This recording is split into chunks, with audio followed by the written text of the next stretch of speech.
This is CBC Winnipeg News.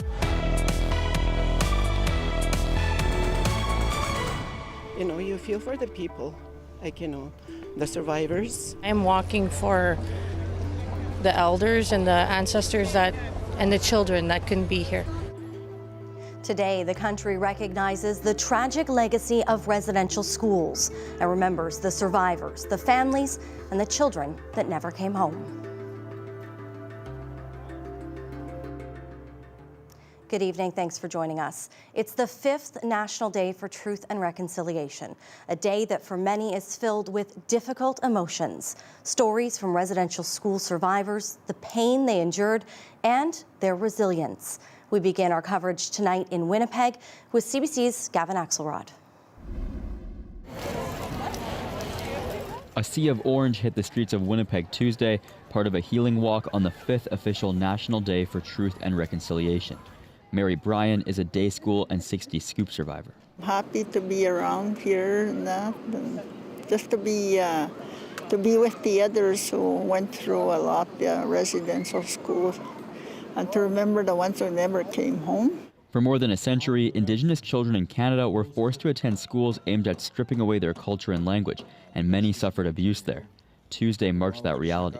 I guess I come a long way, but I'm still healing, but I look at it as a positive way and to reconcile with the non-Indigenous people. That's your song, boys! Tell your stories! The culture that for years people were forced to try to forget was also celebrated. At the RBC Convention Centre with a grand entry and powwow.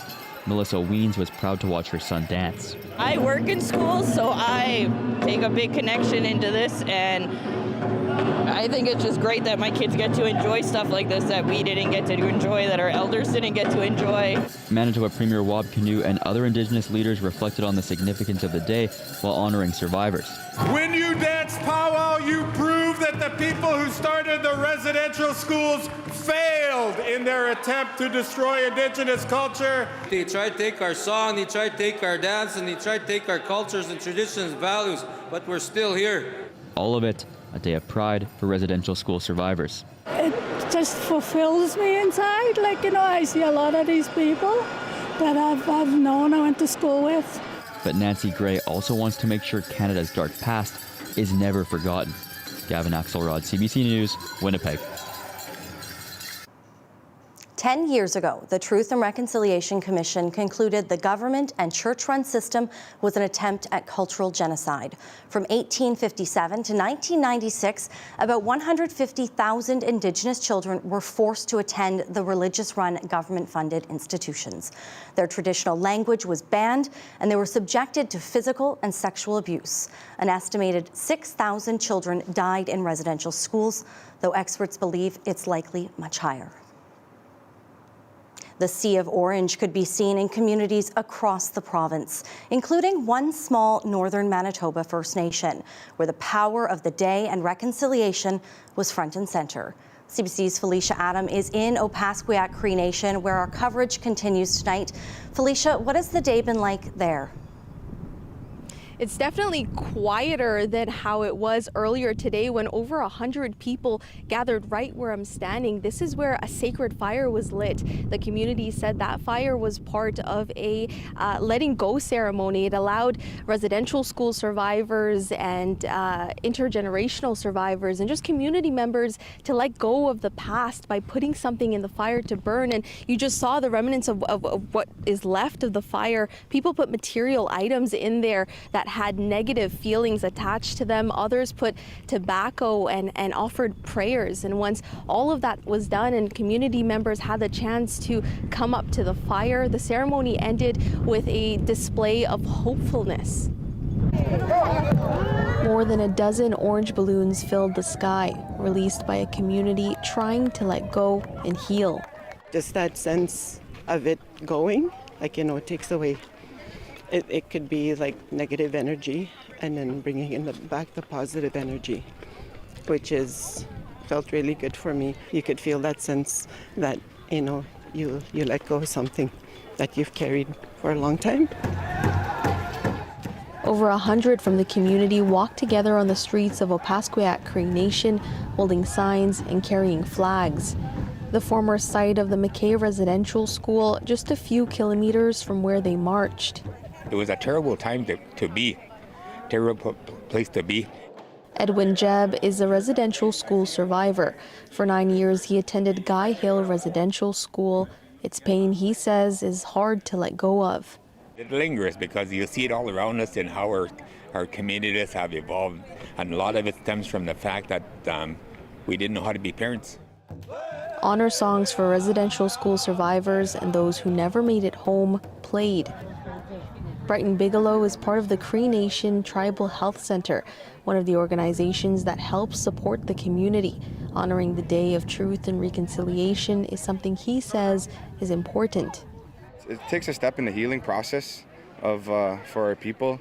It tells and shares stories to the youth of kind of what happened and why things are the way they are within our communities. Making the people move forward, uncovering the truth of what happened, and reclaiming who they are as a nation. And Brittany, as I spoke to people all throughout today, while they believe that there's many more steps towards reconciliation, they said as long as people are able to speak their truth and what happened to them as they grew up and be heard rather than being silenced, that for them is the first step towards getting reconciliation, something they haven't had for a long time. Brittany? All right, thank you. That's CBC's Felicia Adam tonight. A National Indian Residential School crisis line is available to provide support for survivors and those affected. People can access emotional and crisis support and referral services by calling that 24-hour service line. Mental health counseling and crisis support is also available through the Hope for Wellness hotline. A fire at NDP MLA Nahanni Fontaine's constituency office early this morning has elected leaders speaking out against political violence. It's the latest in a string of incidents at NDP cabinet ministers' offices. CBC's Josh Crabb reports. A forensics officer examines the constituency office of St. John's MLA and Manitoba Families Minister Nahanni Fontaine. Fire crews were called to the Main Street building just before 5 Tuesday morning and put out the blaze in about 40 minutes. The Premier addressed the incident in front of a crowd of hundreds on the National Day for Truth and Reconciliation. I just want everyone here to make a ton of noise and send support that Nahanni Fontaine, we got your back, and everyone deserves to be safe when they go to work. Police are also investigating after the windows were smashed here just last week. While there's no word on a cause, suspects, or arrests, elected leaders came out denouncing political violence. It's very hurtful to hear about that, and violence is never the answer. We just have to, focus on the peacefulness and the importance of creating a peaceful society. Vandalism and political violence is reprehensible. We have no place for it in our society, none.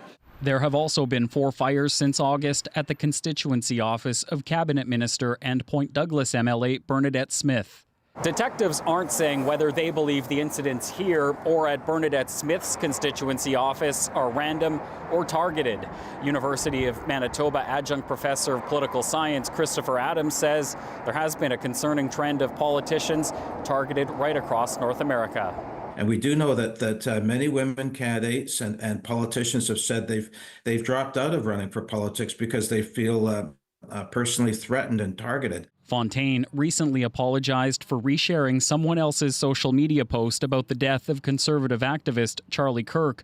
That set off petitions and another rally scheduled to happen Wednesday, calling on the Premier to remove Fontaine from cabinet.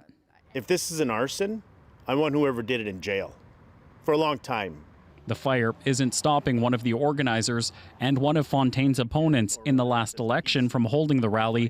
2023 independent candidate Patrick Allard says he doesn't condone violence or vandalism, but this incident won't stop him from expressing his views. Josh Crabb, CBC News, Winnipeg.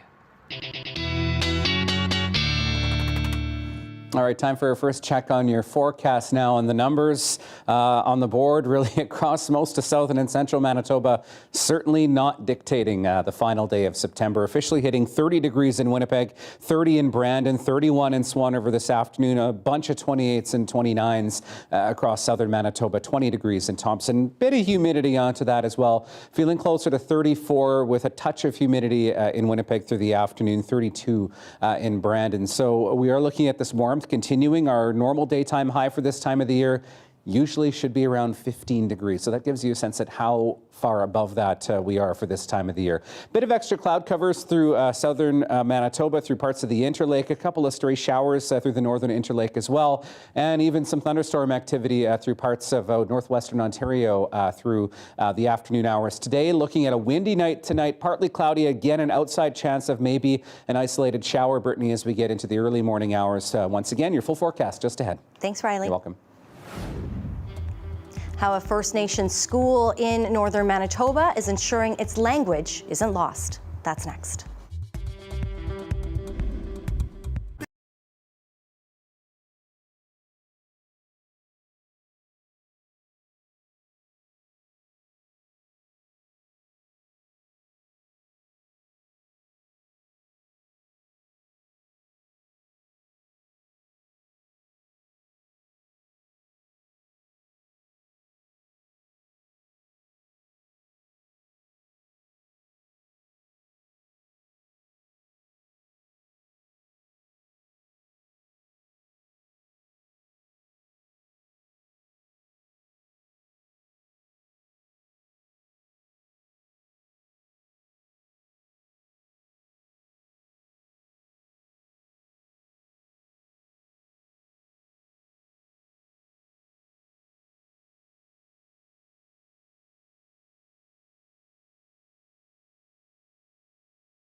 For years, their language was dwindling. Fewer people able to speak and share the history that many were trying to hold on to. But now, in Opaskwayak Cree Nation, they're reclaiming their culture and language through education. CBC's Felicia Adam is in the community with more.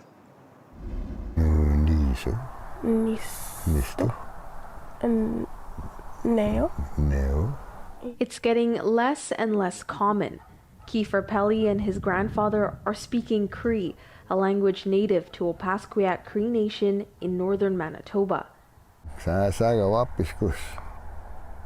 The only language Wayne Cook grew up with. Now he's hopeful he can pass it down to his grandson. For me to hear him talk Cree, it's like every little bit is like, you know, slow. One grain of sand coming back, it's just slow. You're having conversations in Cree? Yeah. Stephanie Cook is Pelly's mom. Growing up, learning the language wasn't something that was encouraged. Hearing my son have that opportunity to be able to speak it freely and to connect, it brings joy, it brings excitement. Have a good call. Okay? All right. Her son is taught the language every day in school. The students at Joe A. Ross, starting from nursery all the way up to grade 6, have 30 minutes of Cree classes a day.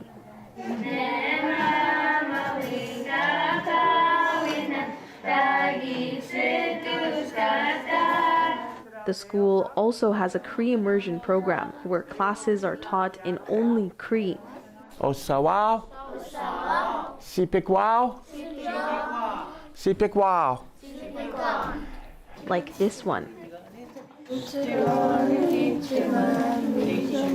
The program started 20 years ago after community members saw a decline in Cree speakers and worried the language would be lost. Now, from the over 500 students, close to 200 are in Cree immersion. And what are you doing right now? Writing Cree words.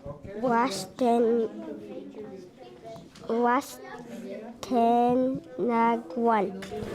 I'm really proud. I'm proud of what they can do. Yeah. Karen McGillivray is the school's principal. It's hearing them being able to speak, and that's what our goal was, to be able to hear our children speak the language again. One of the 94 calls to action by the Truth and Reconciliation Commission is for federal government to fund initiatives that protect Indigenous languages in Canada. McGillivray says the program is vital for the future of their community. Our culture and identity is the language. It is the language and the land. You know, so we bring those concepts together. And we build that so that when the community is starting to learn that, you know, the respect of our language, the respect of our culture, everybody will live a good life. Minopapatisiwin, it's called. McGillivray says the program is growing. And to make sure they have enough capacity to teach more students, they're already training Cree-speaking teachers through an apprenticeship program. Felicia Adam, CBC News, Opaskwayak Cree Nation. 2 First Nations women say they turned to powwow dancing this year as a way to reclaim their cultures. Starla Starblanket danced for the first time in nearly 50 years earlier this month, while Shelley Pinnessy says she brought her grandchildren on her healing journey. My first motivation to dance was a memory that I had of the day that my dad died, or the day rather that we buried him. I closed my eyes for that moment. Creator allowed me to see my dad dancing into heaven. And he was dancing so hard that I knew in my heart one day I was going to dance too. I'm very proud of myself. It was hard. I'm getting old. I feel broken, but I was proud. I do feel welcome there, and I do feel like I am home. It's hard to be watched, I'll just put it that way. You know, it's hard it's hard to be a performer. But when you actually get in there, oh, I can dance. I grew up without my culture. I grew up with some, but not a lot. It took me a little bit of time to really get the motivation within myself to say it's okay. It's okay to put it on. It's okay to look like an Indian. It's okay to look beautiful. No matter what age you are, that it's okay to start. I want everybody to dance. I don't feel lost anymore.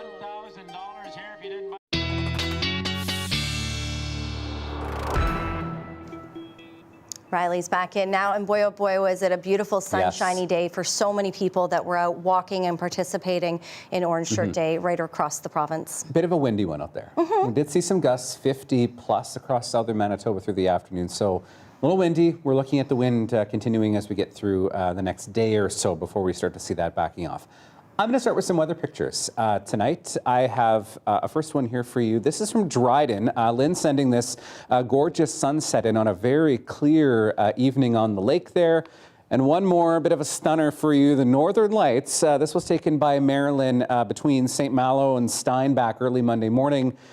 And you'll see this line of what looks like stars, but is actually the Starlink satellites as they travel across the night sky. So thank you for your weather pictures. You can keep sending yours to talkback@cbc.ca. I would love to see them there. Okay, so here's our setup big picture. We have a big ridge that's formed in the jet stream here over southern Saskatchewan, southern Manitoba. That is allowing a lot of that warm southerly air to push into the southern and central prairie provinces, even into parts of northern Manitoba, looking at temperatures above seasonal once again for this time of the year. But this pattern does start to break down as we get into the long range forecast. So for the next day or two for much of southern and central parts of the province, at least, we're looking at warm temperatures continuing, still a bit of a breeze. We have a couple of things on the go here. First, an area of low pressure on the border between Saskatchewan and Alberta. That's being squeezed a bit by this area of high pressure over parts of northern Ontario and Quebec. And that's what's leading to a bit of clashing here with some of that wind that we've seen,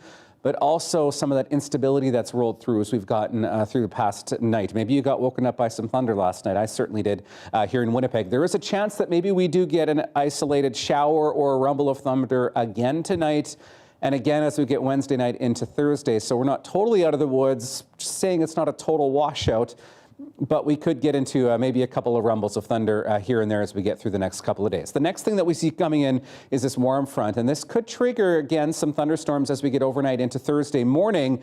More like a few showers or some periods of rain for northern Manitoba as we get into the day on Thursday. Then we're in the clear till this cold front starts to sweep through, and this will do a couple of things. First, trigger a few showers again as we get toward the end of the week, but also pull our temperatures back as we get toward the weekend as well. So we're looking at winds staying fairly strong. Could see some gusts up to 60 through the overnight hours as we head into Wednesday. Still very windy, Brittany, as we get into the day Wednesday as well.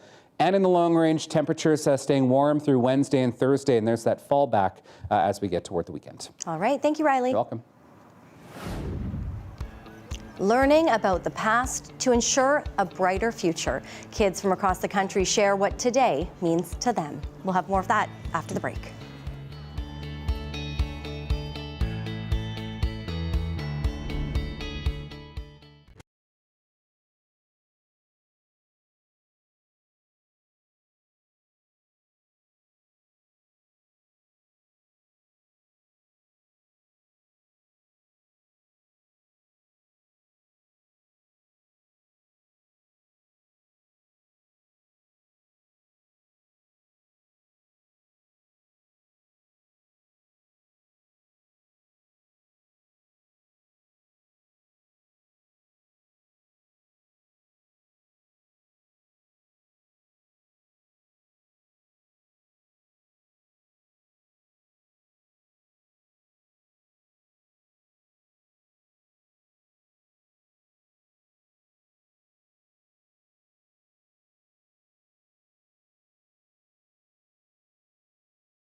Reconciliation is a chance to heal a broken relationship, learn from the past, and do better for the future. Our colleagues at CBC Kids News talked to young Canadians and asked what it means to them. Reconciliation means to me learning about the past and learning ways to make the world better and try and make sure that never happens again. Back then, people were treated wrongly, and that shouldn't happen. People that went to that school have the right to be in their culture. Recognizing, the First Nations people and how they were treated, and trying to do better right now and, in the future. To remember what has happened to kids in the past, and it reminds me to always be kind to one another. It means, to care about other people. To recognize the things happening to the past, and the life is not fair for the Indigenous people, and we are trying to make it better. Connecting with our community and learning. Just talk about it and just have conversations, have the difficult ones, make good connections with people and have better relationships.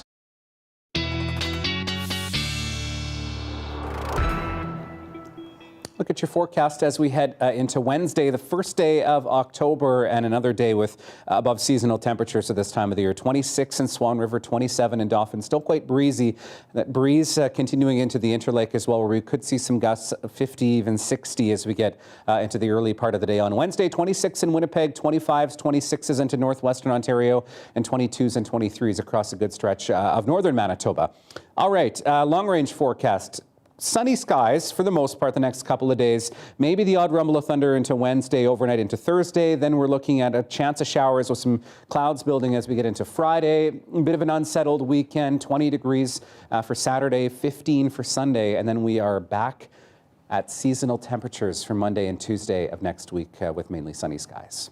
So enjoy these last few days of summer in fall while you can. The bonus. The bonus days. Yeah. We are back to 1 hour tomorrow night, so we will see you then. And tonight we want to leave you with some moments from the day across the country. Have a great night. Good night.